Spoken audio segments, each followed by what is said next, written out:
Assalamualaikum warahmatullahi wabarakatuh. Selamat datang kembali di channel Keramat Horor. Kali ini saya akan membagikan suatu pengalaman dari salah seorang narasumber. Dia bersama rekannya pernah mengalami hal yang menakutkan ketika mereka pulang dari nonton layar tancap. Namun siapa sangka ternyata mereka bertemu dengan sosok yang disebut Aden-Aden. Bagaimana kisahnya? Simak terus videonya sampai selesai. Dan sebelum mulai ke ceritanya, alangkah baiknya kalian santaikan dulu saja diri kalian, supaya kalian bisa menikmati cerita yang dibawakan oleh channel Keramat Horor ini dengan nyaman. Kalau sudah, kita mulai saja ke ceritanya.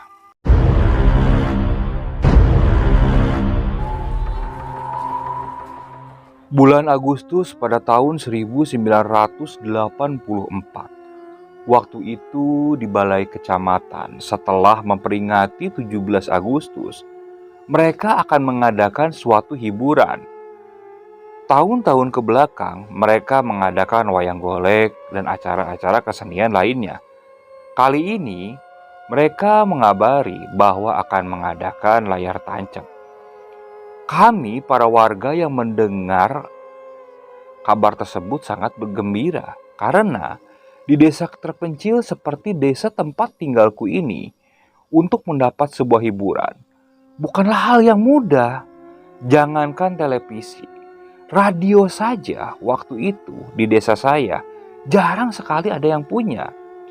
Jadi bukan hal yang aneh ketika mendengar kabar dari mulut para warga bahwa di balai kecamatan akan diadakan layar tancap. Dengan antusias, kita bersemangat untuk mendatangi tempat hiburan tersebut. Saya dan teman-teman waktu itu tidak ingin ketinggalan. Jauh hari kami sudah mempersiapkan diri, mengumpulkan uang jajan, demi nanti digunakan untuk acara pas nonton layar tancap tersebut. Hingga pada hari H pun datang. Tepat ketika malam minggu setelah sholat isya, saya dan kelima teman-teman saya sudah berkumpul di salah satu tempat yang biasa digunakan kami berkumpul.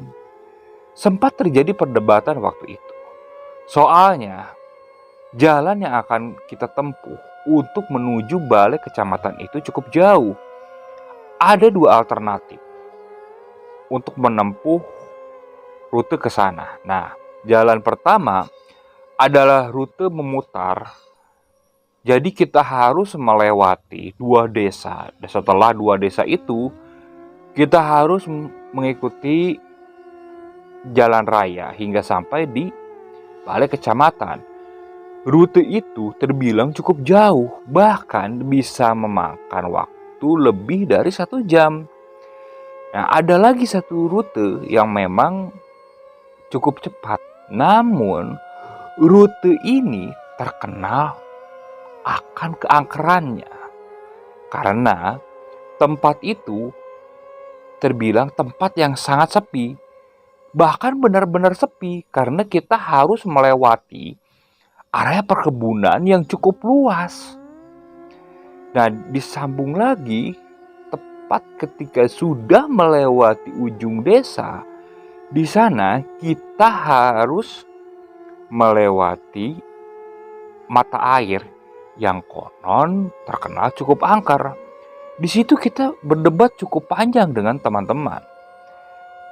Sampai akhirnya kita melihat ada sekumpulan bapak-bapak yang hendak menonton layar tancap ke balai kecamatan.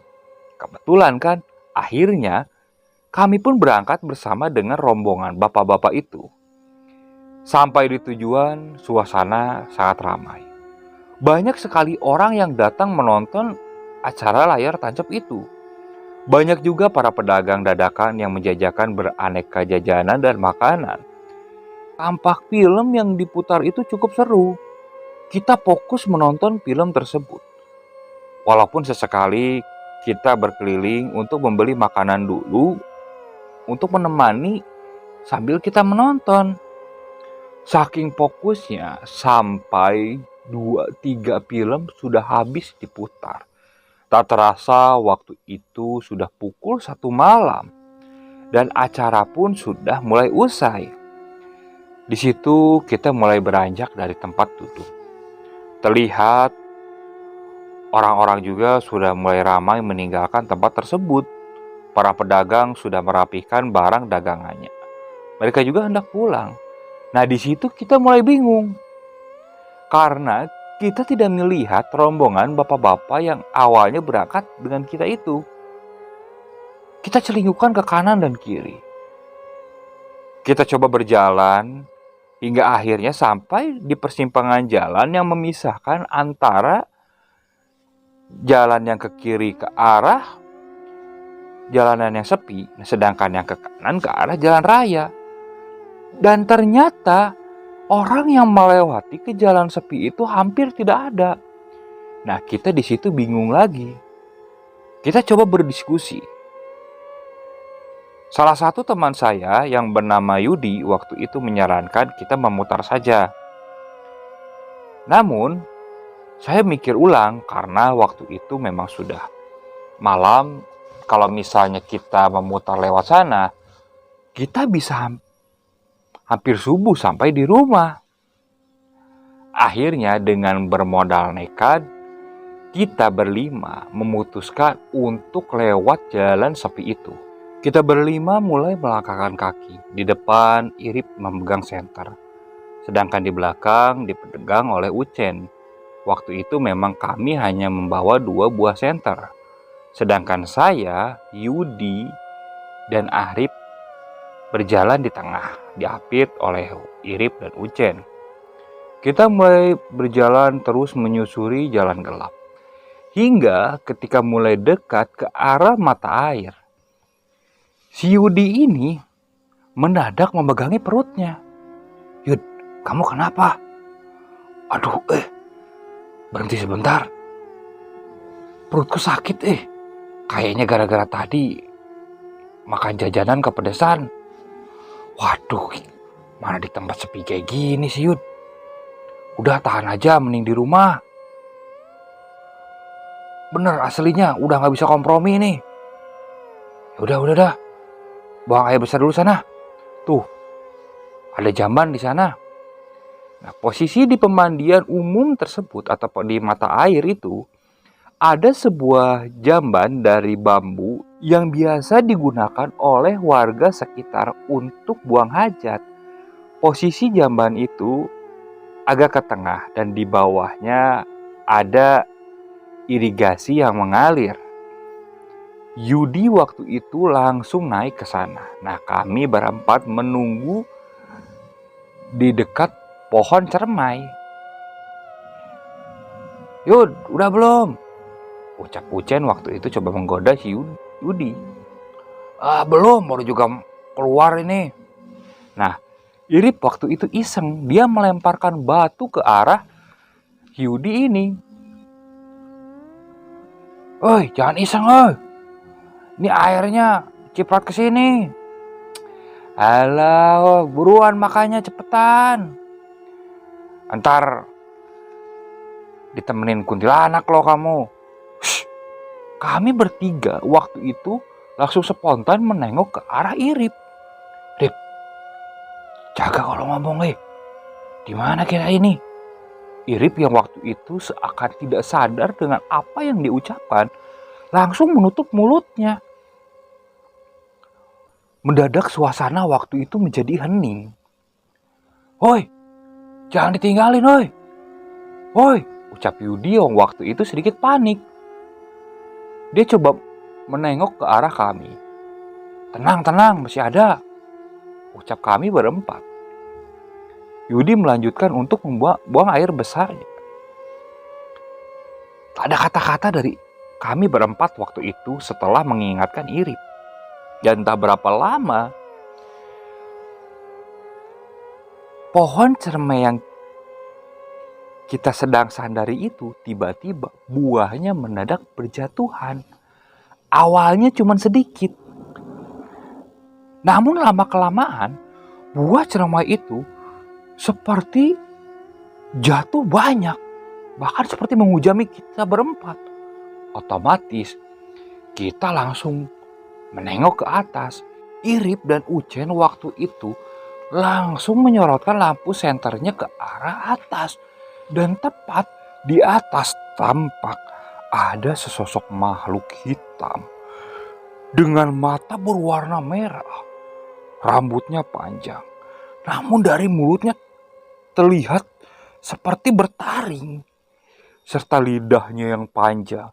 Dia mulai menjulurkan lidahnya itu ke arah kami, serta tangan-tangannya yang dipenuhi oleh bulu dan kuku-kukunya yang panjang, seperti hendak menerkam ke arah kami.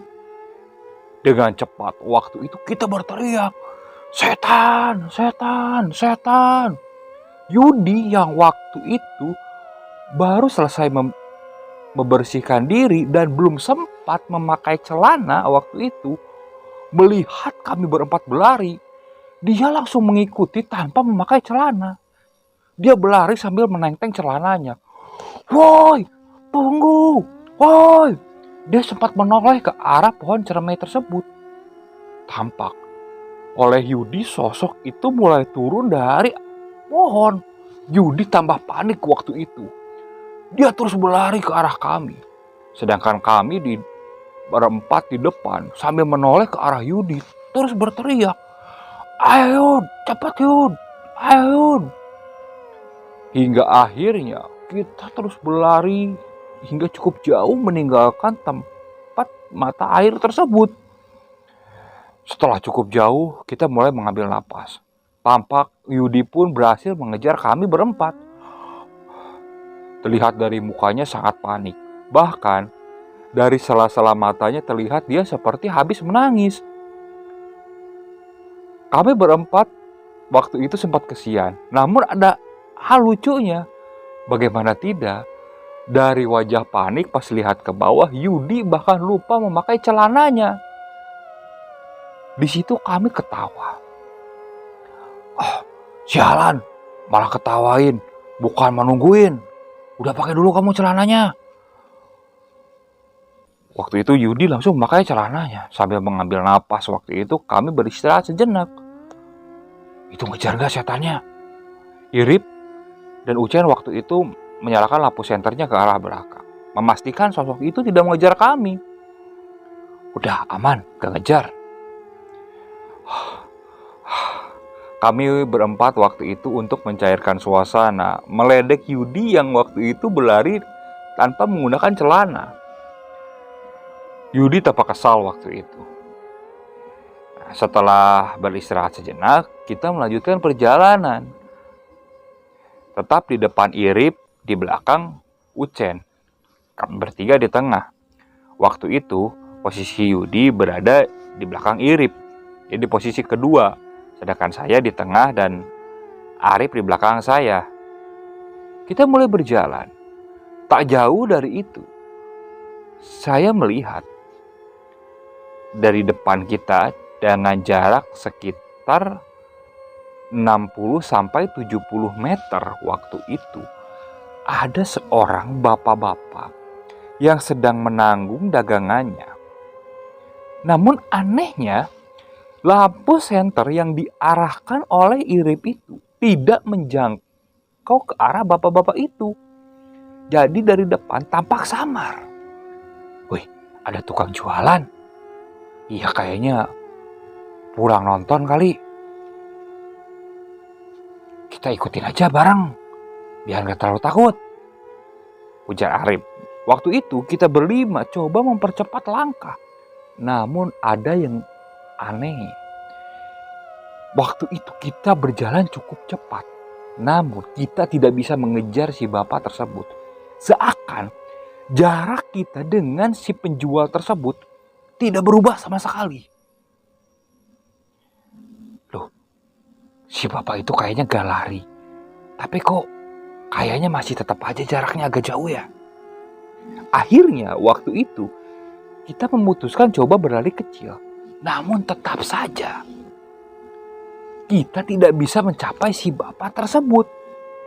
Karena penasaran, akhirnya si Yudi waktu itu memanggil si bapak tersebut.